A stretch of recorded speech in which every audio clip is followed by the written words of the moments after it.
Hello, Nibley Festival. How are you all? Some of you might recognise me from last year. I am the storyteller. I was perched up in my beautiful onion bell tent up in the orchard telling stories to people who came by. You might have seen me wandering around with my gravestone late at night. I had a thoroughly enjoyable time. Now, sadly, I won't be seeing you this year. However, the wonderful people at Nibley have asked me to tell you a couple of stories on film for this year. Now, this year, I understand that the theme for the festival was going to be film.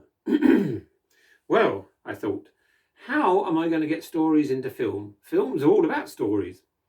I thought for a while, and then I discovered that some of the films that you might have been watching all originated from very old stories. So I've picked three stories I know very well indeed, to tell you, and if you can spot which of these became Disney films, then you'll know which stories they are. So I'm going to tell you three, and I'm going to split them over 3 videos. So the first one I'm going to tell you, you'll probably get towards the end. The second one, you'll probably get quite quickly. And the third one is a little bit difficult. However, towards the end, you may see which film it was. So, I'm going to start with a story called Catskins.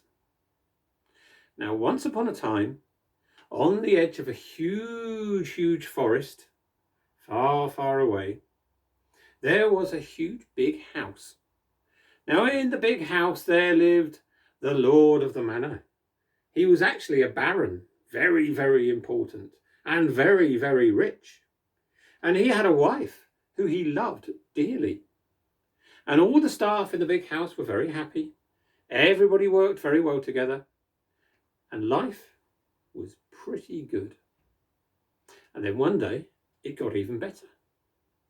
The wife of the baron, she became pregnant. She was going to have a baby. Everybody rejoiced. Everybody was happy. They waited as she got bigger and bigger, until finally one day she had a little baby girl. Oh, everybody was happy, but only for a little while. Unfortunately, the wife of the baron, she died. The baron looked at the baby girl, and said, "She reminds me too much of my wife." He said, "I don't want to know this child. Take this child away from me. Never show this child to me ever again. I am so sad. I'm so heartbroken, my poor wife." And he locked himself in his rooms away from everybody.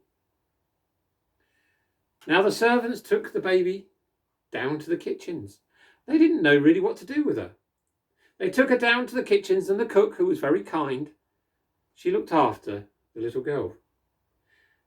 They had no money to dress her.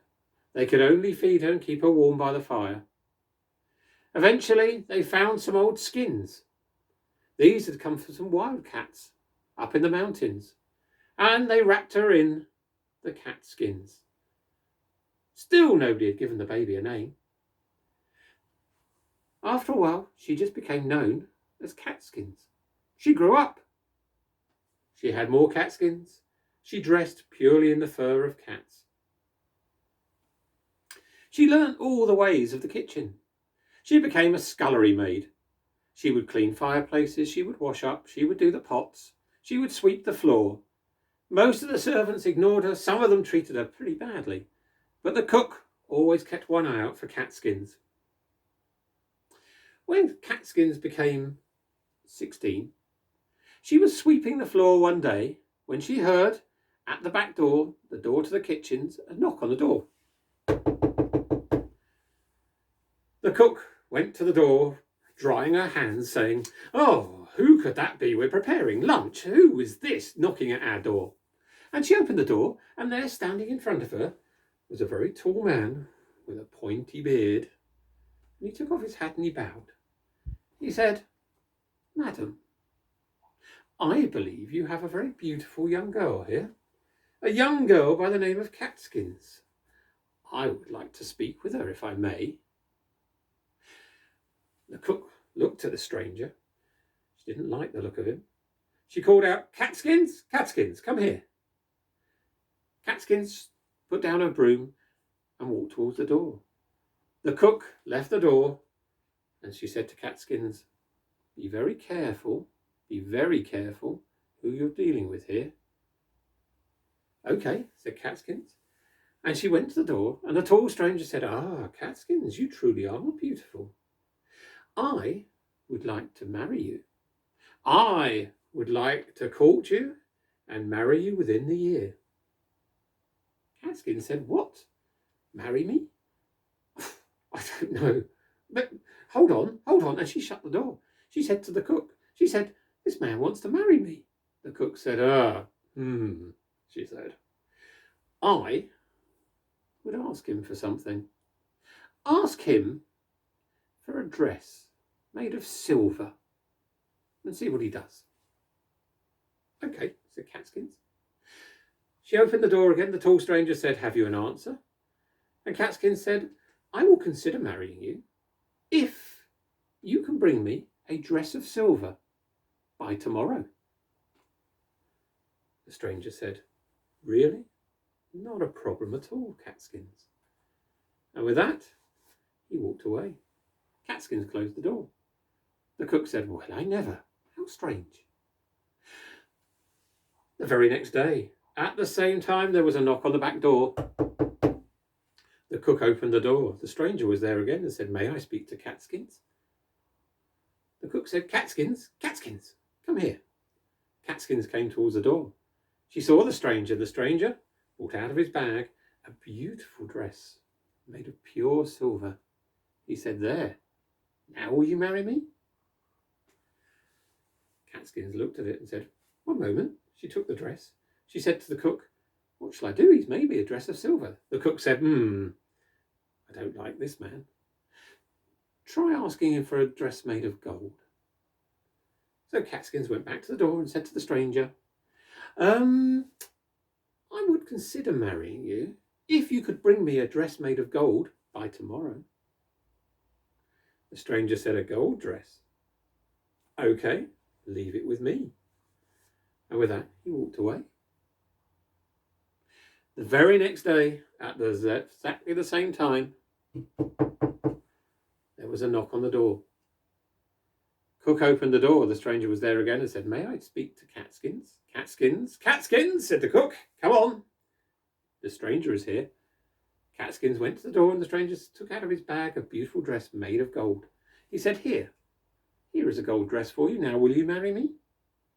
Catskins said, "1 minute." She took the dress. She went in. She said, "He's made me a dress made of gold." And the cook said, "Something very strange about this man." She said, "I know." She said, "This will test him. Ask him for a dress made from every feather from every bird in the world." "Okay," said Catskins. She went to the door, and the stranger said, "So will you marry me?" And Catskins said, "I might marry you. I might marry you if you can bring me a dress made of one feather from every type of bird in the whole world by tomorrow." And with that, she shut the door. The stranger stood for a while outside the door. He said, "Okay, right." He walked off into the middle of the huge forest, and when he got to a clearing, he reached into his pockets and he brought out 2 handfuls of seeds. He held them out in his hands. He turned around very slowly and he whistled. He whistled in tunes that no man had heard before. And from every corner of the world, one bird of every type flew to the forest. There were pigeons, there were doves, there were robins, there were blackbirds, there were sparrows, there were blue tits, there were great tits, there were long-tailed tits, there were warblers, there were wrens, there were ravens, there were crows, there were eagles, there were owls, there was ostriches, there were all sorts of birds. Every bird from around the planet came to that forest and took one seed from the stranger's hand, and as it took one seed, it left one feather.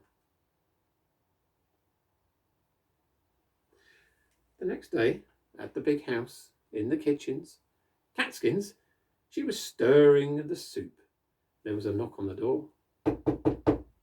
The cook opened the door again. The stranger was there. He said, "May I speak to Catskins?" The cook said, "Certainly." She said, "Catskins, Catskins, come here." Catskins went to the cook. She said, "Be careful. Beware of this stranger." Catskins went to the door, and the very tall man with a very pointy beard, he reached into his bag and brought out the most beautiful dress you've ever seen in your entire life. One feather from every bird on the planet was stitched to the dress. He said, "Catskins, here, this is the most original dress in the world, and it's for you." And Catskins took it. He said, "Now will you marry me?" Catskins said, "1 minute," and she closed the door. She said to the cook, "He's made me a dress. One feather from every bird in the entire planet." The cook said, "I don't like this man at all. In fact, I believe he is the devil himself. Catskins, take your dresses and run." Catskins gathered up her 3 dresses, put them into a bag, threw them over her shoulder, and ran from the front of the house. She ran through the forest as fast as she could. At the back door, the man waited and waited and waited. Finally, he knocked again. The cook came to the door. He said, "Can I speak to Catskins?" And the cook said, "There is no Catskins here." The devil said, "You've tricked me." And the cook said, "No trick," and she shut the door. The devil turned on his heel and walked back off into the forest and was never seen at that house again. The Catskins ran, and she ran, and she ran, and she ran, and she ran until she reached the far side of the huge forest. And when she got there, she came to a huge big city. And in the city, there was a palace. Catskins wandered round the palace. She started to get hungry. She started to get a bit cold. Finally, she went to the back of the palace, and on the kitchen door she knocked. The door was opened. A cook said, "What do you want?" She said, "I'm cold, I'm hungry, and I'm tired." "So," said the cook, "what's that to do with me?" Catskins said, "I have worked in kitchens all my life." She said, "I'd be willing to work just for some food and some warmth." The cook said, She said, "Actually, we could do with a new scullery maid." She said, "Okay, you can come in and you can work for food and you can sleep by the fire, but you won't get paid." Catskins said, "That's fine, that's fine." And she went in, and when no one was looking, she hid her bag. And then she started to work in the kitchens. Now, she'd worked in the kitchens for quite a few months. And when she was working in the kitchens, occasionally outside of the window, she would see the royal family as they came in and out of the palace. And one member of the royal family was the prince. He was a tall, handsome young lad. She quite liked the look of him.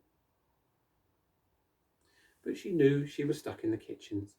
She would clean, she would scrub, she would mop the floors, she would clean the fires out.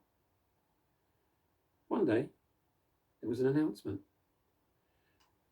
A royal herald came down into the kitchen and said, "Cook," he said, "there's going to be a party this weekend. A grand ball.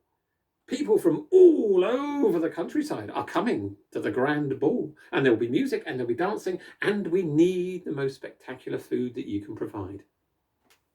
"Okay," said Cook, "everybody, come on. Busy, busy, busy. We must get ready for this party." And they did.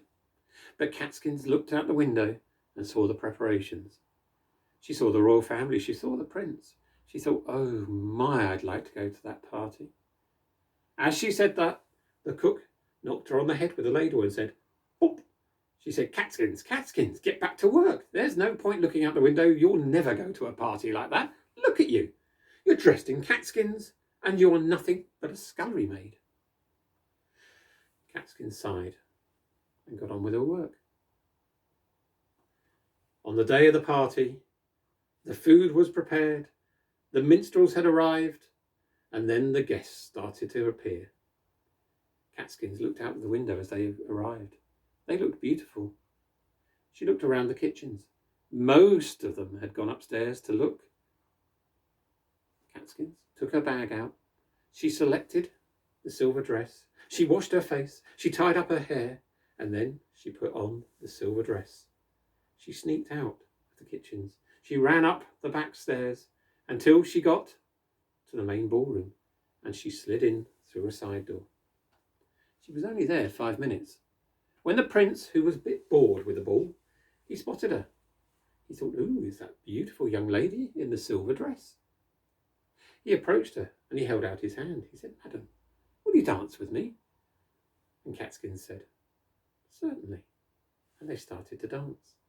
And people started to notice. And they said, "Oh, what a beautiful couple they make. Who is this beautiful girl in the silver dress?" But they danced all night until it got to midnight. And just as it hit midnight and the bells began to bong up in the clock tower, Catskins said, "I must go. I must go." And she ran from the prince. The prince said, "Where has she gone? She's disappeared. She's just run away. Who is that girl? Who is that woman?" Nobody knew. For the next couple of weeks, the prince looked around everywhere. He looked at every woman. "That's not her. That's not her." He looked all around the palace, couldn't find the girl he danced with.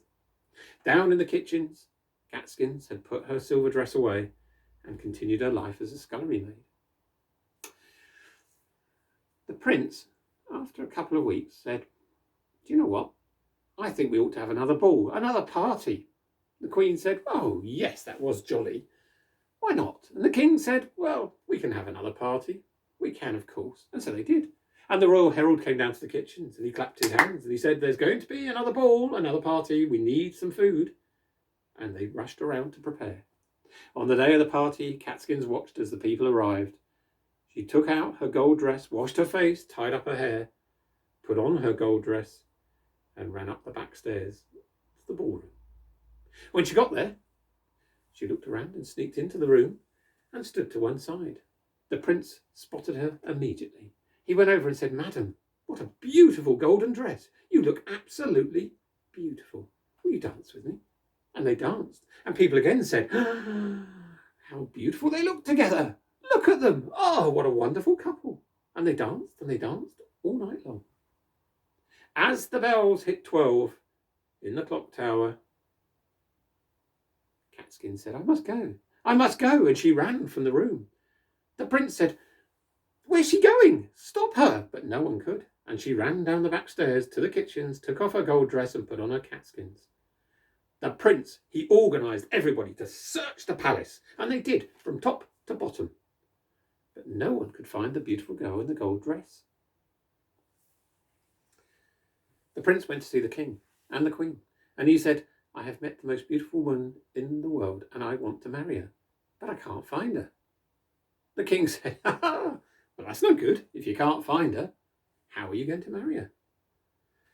The prince said, "I don't know, but she only appears at our parties. I'm going to have another party." And the king said, "Another party? Really?" And the queen said, "Oh, go on, dear. Let him have another party." And so, a couple of weeks later, they organised another party. A grand ball full of all the most important people from all around the country. They arrived in their carriages. They arrived on their horses. They came in their most spectacular dress, down in the kitchens. Catskins watched them. She thought, "I'm going to this party too." She took out of the bag the most beautiful dress in the world, made out of one feather from every bird on the planet. And she put it on. She tied up her hair. She looked beautiful. She went up the back stairs until she got to the ballroom and she sneaked in.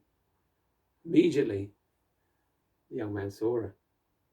He said, "Madam, dance with me. You look beautiful. That dress is the most unusual dress in the world." And everybody in the room said, "How beautiful she looks. Look at that dress. It's amazing." And they danced, and they danced, and they danced until the bells hit 12.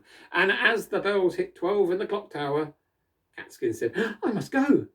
And she ran. She ran from the room before the prince could stop her.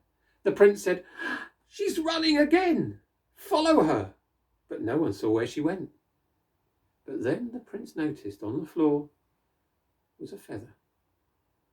A little way away was another feather. He followed the feathers from the room. He followed the feathers down the stairs. He followed the feathers into the kitchen.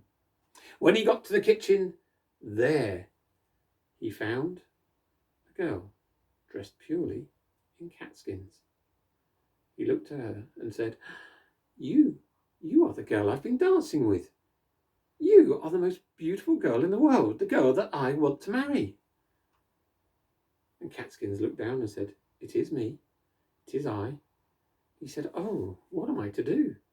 He said, Come with me. And he took her by the hand and they went up to the throne room. When they got there, they found the queen and the king. He said, This is the girl I want to marry. The king said, You can't marry her. She's a scullery maid. The queen said, She's got catskins on. The girl said, One moment.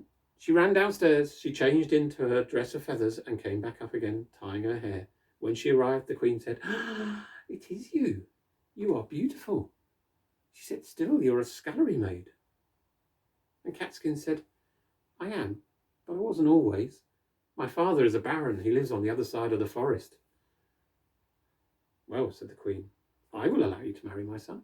The king said, I will allow you to marry my son. The prince said, I will marry you. But the queen said, But not without your father's permission. Catskins said, But my father doesn't talk to me. I'm sorry, said the queen. Those are my conditions.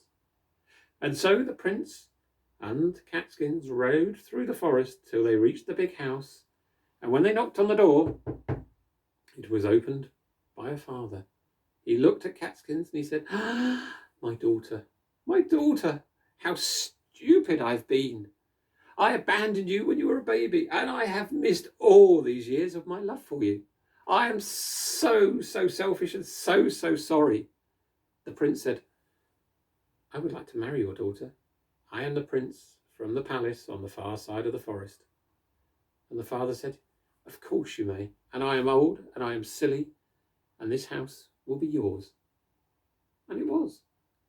Catskins married the prince. She was no longer called Catskins.